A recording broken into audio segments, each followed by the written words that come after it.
नमस्कार।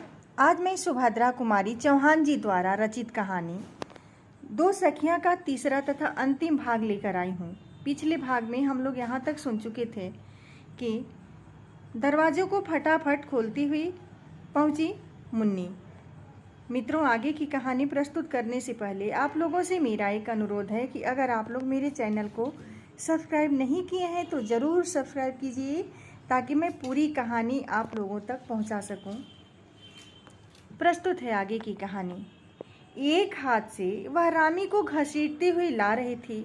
वह बोली, भैया, सोने से पहले तुम्हें एक बात का फैसला करना है। सच सच कहना, मैं ज़्यादा सुंदर हूँ कि यह? जगत हंस पड़ा, बोला, मुन्नी, तू अभी तक निरी बच्ची ही है। जा मुझे सोने दे, मैं थक गया हूँ। और वह करवट बदलकर सो गया। भैया, तुम अभी तक बड़े खराब हो, कहती हुई रूठ कर मुन्नी चली गई। किंतु इसके बाद जगत सो न सका। उसके सामने रह रहकर शर्माई हुई रामी का चित्र आ जाता था। वह यही निर्णय न कर सकता था कि यह लड़की कौन है। विवाह में दूर दूर के बहुत से संबंधी रिश्तेदार आए होंगे। मुमकिन है उन्हीं में से किसी की लड़की हो, पर इसे तो जगत ने कभी देखा है, चेहरा पहचाना हुआ सा लगता है। जिस बात का उत्तर वह मुन्नी को न दे सका था, वही उत्तर बराबर उसके दिमाग में चक्कर काट रहा था। कितनी सुंदर लड़की है। सुबह 6 भी न बज पाए थे। मुन्नी के उधम के मारे जगत का सोना मुश्किल हो गया। जगत उठकर बैठ गया। मुन्नी से बोला, मुन्नी, जरा गंभीर बनो बहन, अब तेरी शादी होने वाली है। जगत की दृष्टि दरवाजे की ओर गई। दो सुकुमार पैर दरवाजे की ओर में ठिठक गए। मुन्नी ने जैसे जगत की बात सुनी ही न, बोली, भैया देखो, रामी अब तुमसे शर्माती है, आती नहीं अंदर। वह देखो वहाँ खड़ी है। और एक बार भैया, तुम्हें याद है ना, वह कितनी मचली कि तुम ही से शादी करेगी। और फिर जब तुमने कहा कि तुमने शादी कर ली और इसे 2 पैसे दे दिए, तब कहीं हम मानी। मुन्नी एक सांस में यह सब कहकर हंस पड़ी। जगत चौंक पड़ा। तो यह रामी है? आओ रामी, अंदर आओ। वहाँ क्यों खड़ी हो? चाहो तो 2 पैसे और ले लो, कहकर वह हंस पड़ा। रामी लाज और संकोच में सिमटी हुई सी भीतर आई, पर वह खुलकर जगत से बातचीत न कर सकी। न जाने कहाँ की लज्जा ने उसकी जबान पर ताले डाल दिए। वह चुपचाप खड़ी रही। जगत ने उससे बोलने की कोशिश की, बहुत की, पर उसका सिर नीचे से ऊपर न उठा।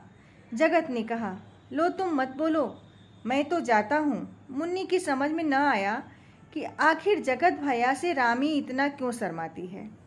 उसने रूठ कर कहा, जा, तू बड़ी खराब है रामी। तूने मेरे जगत भैया का अपमान किया है। तू उनसे नहीं बोली, मैं भी तुमसे न बोलूँगी। रामी ने नम्रता से कहा, नहीं बहन, मेरा अपमान करने की नियत नहीं थी।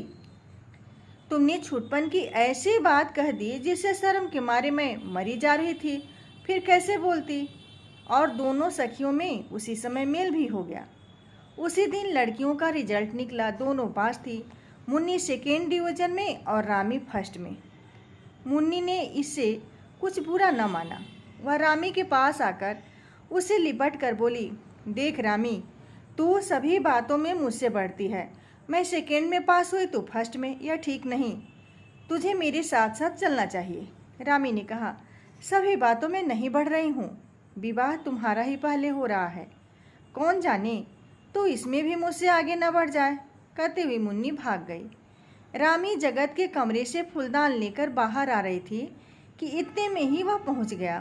वह कई दिनों से रामी से एकांत में कुछ बात करना चाहता था।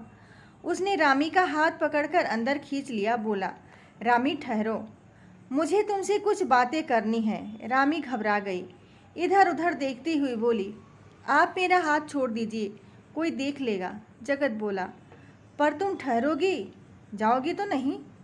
रामी का स्वर कांप रहा था। वह बोली, ठहरूंगी, पर पहले आप मेरा हाथ छोड़ दीजिए।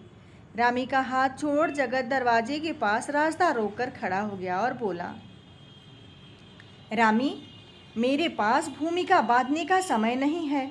मैं तुमसे विवाह करना चाहता हूँ, तुम्हें स्वीकार है? रामी कांप उठी। उसने कहा, पर यह कैसे हो सकता है? मैं मालिन की लड़की हूँ और आप क्षत्रिय। फिक्र मत करो, मैं केवल तुम्हारी राय जानना चाहता हूँ। अब रामी कैसे बोले? सिर नीचा करके वह खड़ी रही। पर अनुभवहीन जगत क्या जाने कि यह मौन स्वीकृति का सूचक है। वह अधीर होकर बोले, रामी उत्तर दो, हाँ या ना। मैं तुम्हारे मुंह से सुनना चाहता हूँ। तुम खुशी से स्वीकार कर लोगी तो ठीक है, इनकार कर दोगी तो मैं तुम पर किसी प्रकार का दबाव न डालूंगा। सच्चे आदमी की तरह मैं तुमसे पूछता हूँ, क्योंकि मैं तुमसे विवाह करना चाहता हूँ, पर तुम्हारी अनुमति से, तुम्हारी इच्छा के विरुद्ध नहीं। रामी फिर चुप, जगत से रहा न गया। उसने फिर रामी का हाथ पकड़ लिया और बोला, रामी, मेरा भविष्य तुम्हारे उत्तर पर निर्भर है। बोलो, तुम्हारी इच्छा के खिलाफ मैं तिल भर इधर उधर न जाऊंगा। बोलो, तुम्हें स्वीकार है? मैं बहुत पहले ही स्वीकार कर चुकी हूँ। कहती हुई वह हाथ छुड़ाकर रामी भाग गई और सीधी जाकर अपनी माँ की खाट पर लेट गई। उसने मन ही मन कहा, रामी के चंडी ठाकुर, तुम ही रामी को भुला देते तो रामी का दुनिया में कौन रह जाता। जगत ने अपना निश्चय पिता से कहा। पिता के पास काफ़ी पैसा था, रुपयों का उन्हें लोभ न था, फिर वे स्वयं रामी को बहुत चाहते थे। इस बात पर किसी को कुछ ऐतराज हुआ तो जगत की माँ को। वे किसी बड़े आदमी से ही संबंध जोड़ना चाहती थीं। एक मालिन की लड़की से ब्याह कर उनके दृष्टिकोण से समाज में उनकी प्रतिष्ठा बढ़ने की जगह कम हो जाएगी, पर उनकी कुछ न चली।